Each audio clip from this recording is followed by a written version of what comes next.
Uday Saddam Hussein, the eldest son of Iraqi dictator Saddam Hussein, stands as one of history's most notorious perpetrators of violence against women. His documented crimes against females during his reign of terror from the 1980s until his death in 2003 represent some of the most systematic and horrific abuses of power in modern history. The monster's background born in 1964, Uday Hussein was groomed from childhood to be part of his father's brutal regime. But his sadistic tendencies quickly exceeded even Saddam's expectations. By the 1980s, he had gained control over Iraq's Olympic Committee, media outlets and various paramilitary organizations, giving him unprecedented access to victims and absolute immunity from prosecution. His nickname Abu Sarhan, meaning father of the wolf, was earned through his predatory behavior toward Iraqi women and girls. Unlike his father, who primarily used violence for political control, Uday's crimes were driven by personal sadism and sexual depravity. Former aides and witnesses described him as a serial rapist whose appetite for violence knew no bounds, particularly when it came to targeting females. A family friend described the day Uday discovered the internet as a black day for the Iraqis because he had employees whose job was to investigate new methods of torture and new car models online. Systematic, sexual violence and kidnapping. The scope of Uday's crimes against women was staggering in both scale and brutality. According to testimony from his former secretary, Adib al-Ani, Uday wanted a different woman every night and had them kidnapped, usually very young girls, but also women from wealthy Baghdad families. These victims were systematically abducted from streets, schools, wedding parties, and social gatherings throughout Iraq. Victims were all paid as if they were prostitutes, demonstrating the systematic dehumanization that accompanied his crimes. His assistant, Adib Shaban, documented specific cases of horror. In 1998, Uday saw an ex-governor's 14-year-old daughter at a party, had her kidnapped, sent her home after 3 days, and when the girl's father was informed about the rape and talked about what happened, Uday told the man, "Your daughters will be my girlfriends, or I will erase you from the earth," and ordered the man to bring his daughter and his other 12-year-old daughter to his next party. The Baghdad Boat Club on the Tigris River became one of Uday's primary hunting grounds. Former employees revealed that 5 nights a week, 24 girls, all brought to him by his friends, were taken to the luxurious Baghdad Boat Club on the Tigris coast to meet Uday. Those who were chosen after drinks, music, and dance would spend the night with Uday. A former butler noted that he never slept with a girl more than 3 times, treating women as disposable objects for his gratification. The targeting of children, perhaps. Most disturbing was Uday's systematic targeting of young girls and children. Witnesses and survivors testified that he specifically sought out younger and younger victims, with most of his victims being between 12, 14 years old or even younger. In 1987, he raped the 15-year-old daughter of his father's mistress, and when she refused to remain silent about the assault, Uday's bodyguards tortured her with electric batons while he watched. According to the testimony of his alleged body double, Latif Yahia, Uday committed numerous horrific crimes against children, including raping a little Palestinian girl who was selling flowers in the Al Rashid Hotel, and later raping and murdering a little deaf girl in Nineveh. While some aspects of Yahia's account have been disputed, the pattern of targeting vulnerable children was corroborated by multiple independent sources. Olympic Committee, a palace of torture in 1984, Saddam appointed Uday chairman of the Iraqi Olympic Committee and the Iraq Football Association, positions he used to systematically terrorize athletes while also providing cover for his predatory behavior toward women. According to Latif Yahia, the word that defines him is sadistic. "I think Saddam Hussein was more human than Uday. The Olympic Committee was not a sports center. It was Uday's world." The Olympic Committee headquarters became a torture center where Uday punished underperforming athletes while also using the facilities to assault women. The Iraqi Olympic Committee official Talib Mutan revealed that torture devices included everything from finger vises to chain whips with steel barbs. Athletes who didn't meet expectations were forced to wear a suffocating steel mask, and some were placed in a head-to-toe steel chamber with interior spikes. Time magazine reporters discovered an Iron Maiden in Uday's Olympic Committee compound. About 2 meters tall, a meter wide and just deep enough to contain a grown man, the iron sarcophagus-shaped device was worn from use. Rusty 3-inch nails lined the inside of its doors and walls pointing inward. This medieval torture device had clearly seen extensive use during Uday's reign of terror. Former Iraqi athlete Raid Ahmed, who defected to the United States, testified. During training, he would watch all the athletes closely and put pressure on the coaches to push the athletes even more. If he was not happy with the results, he would have coaches and athletes put in his private prison in the Olympic Committee building. The punishment facility was described as Uday's private prison, where they tortured people. Torture, mutilation, and murder. Uday's violence against women extended far beyond sexual assault. Survivors and witnesses described systematic torture that accompanied his rapes.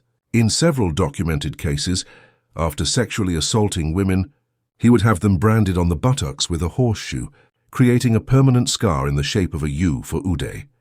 This branding served as both a mark of ownership and a form of psychological terrorism. The case of Miss Iraq, Ilham Ali al-Azami, illustrates the lethal consequences of rejecting Uday's advances. After she refused him, Uday ordered her kidnapping, and she was held captive and repeatedly raped for weeks by Uday and his bodyguards. They then spread rumors that she was a prostitute, which led to her being killed by her own father to restore family honor. When the father later confronted Uday about what had happened, he was murdered by one of Uday's bodyguards. Wedding parties became particular targets for Uday's predatory behavior. A chef at Baghdad's exclusive hunting club recalled a wedding party that Uday crashed in the late 1990s, where after Uday left the hall, the bride, a beautiful woman from a prominent family, went missing. The traumatized groom took a pistol and shot himself upon learning what had happened to his new wife. In another documented case from October, an 18-year-old bride was dragged resisting into a guardhouse on one of Uday's properties, according to a maid who worked there. The witness saw a guard rip off the woman's white wedding dress and lock her crying in a bathroom. After Uday arrived, the maid heard screaming. Later, she was called to clean up.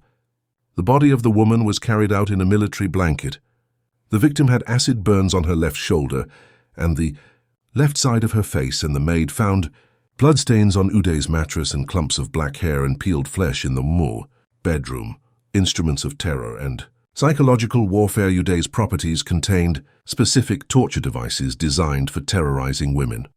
One bodyguard described a floor-to-ceiling cage in the corner of the club's kitchen, where he says monkeys were kept for Uday because he liked to have the animals watch him when he was deflowering virgins.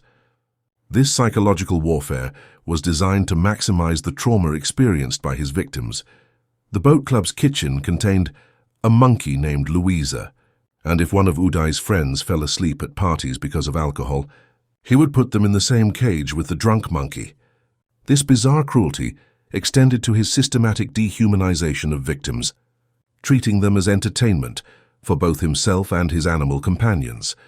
He also employed an Iron Maiden torture device specifically for punishing those who disappointed him. His favorite punishment method was the medieval falaka, a rod with clamps that go around the ankles so that the offender, feet in the air, can be hit on the bare soles with a stick. These instruments were used not only on athletes and political prisoners, but also on women who resisted his advances. The prison system and systematic abuse. The broader Iraqi prison system under Saddam's regime, heavily influenced by Uday's methods, became a network of sexual violence against women. Jumana Michael Hanna, an Assyrian Christian woman, provided detailed testimony about systematic rape and torture in Iraqi prisons. Her account, published in the Washington Post, revealed the horrific conditions women faced in custody.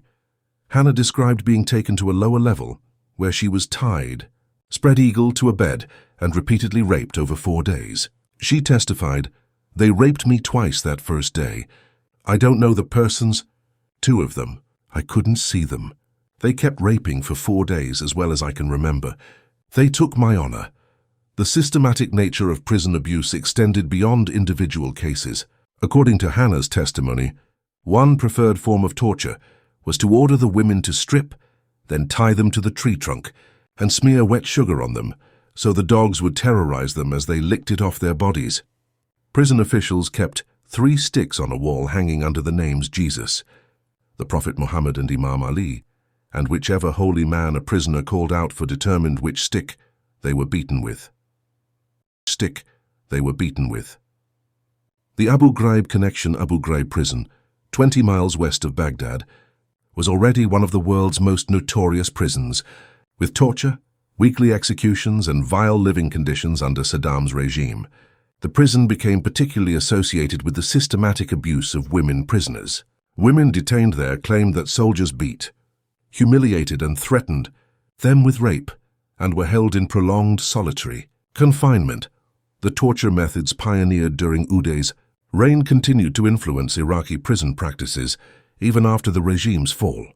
Human Rights Watch documented that between 2012 and 2013, women continued to face threats and beatings in Iraqi prisons, with victims suffering electric shocks with an instrument known as the donkey and falaka, the same methods used during Uday's era. The climate of fear, the systematic nature of these crimes created a climate of absolute terror for Iraqi women and families. Parents lived in constant fear that their daughters might catch Uday's attention at school, at work, or simply walking in the street. The knowledge that no one was safe from his predatory behavior, regardless of social status or family connections, paralyzed entire communities. Former prisoners and witnesses described how security forces allegedly raped women who were captured during the Anfal campaign and during the occupation of Kuwait. The regime never acknowledged these reports, conducted any investigation, or took action against those who committed the rapes. This impunity extended to all levels of the regime. But Uday's crimes were particularly systematic and numerous. If a woman's husband or father attempted to seek justice or even acknowledge what had happened, they faced immediate execution. This system of terror ensured that most victims remained silent, knowing that speaking out would result not only in their own death, but also the murder of their entire families. National documentation. The scale of these crimes was eventually documented by international human rights organizations and UN investigators. The U.S. Department of State's human rights reports detailed how violence and discrimination against women occurred under Saddam's regime, with particular attention to the systematic nature of sexual violence perpetrated by regime officials. The UN Special Rapporteur received persistent reports that arrested persons routinely are subjected to mistreatment, including prolonged interrogations accompanied by torture, beatings, and various deprivations. Women were specifically targeted with severe psychological trauma after being raped while in custody. The reports noted that the security forces allegedly raped women who were captured during the Anfal campaign and during the occupation of Kuwait.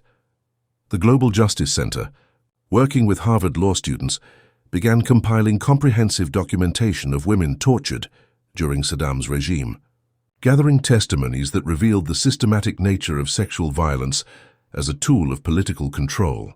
These efforts helped establish the legal framework for understanding these crimes as war crimes and crimes against humanity under international law. The end of Terror Uday's reign of terror finally ended on July 22, 2003, when U.S. forces killed him and his brother Qusay in a 4-hour gun battle in Mosul.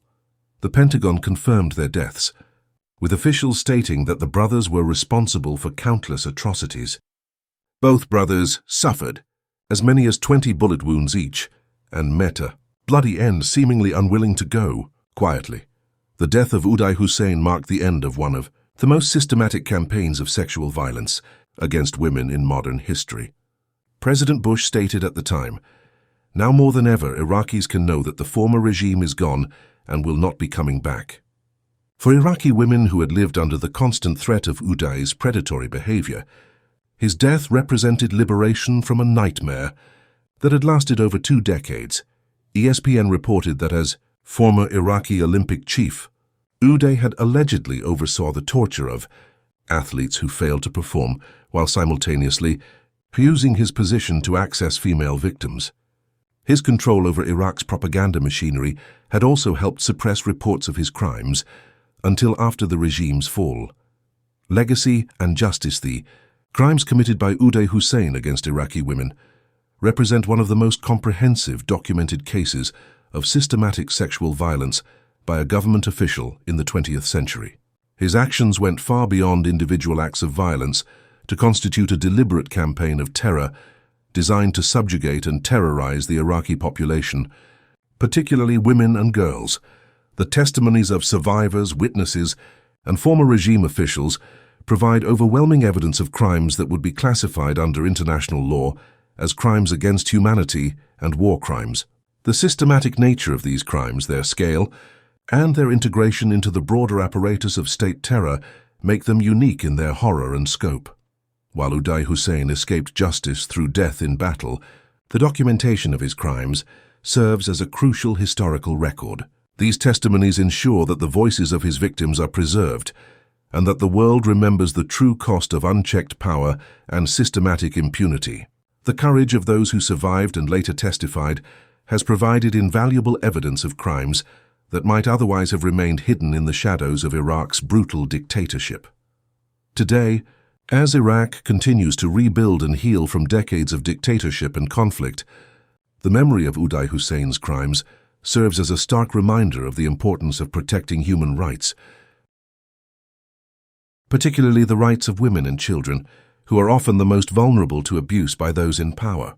The systematic documentation of these crimes also provides crucial evidence for ongoing efforts to ensure accountability and justice for victims of sexual violence in conflict zones around the world.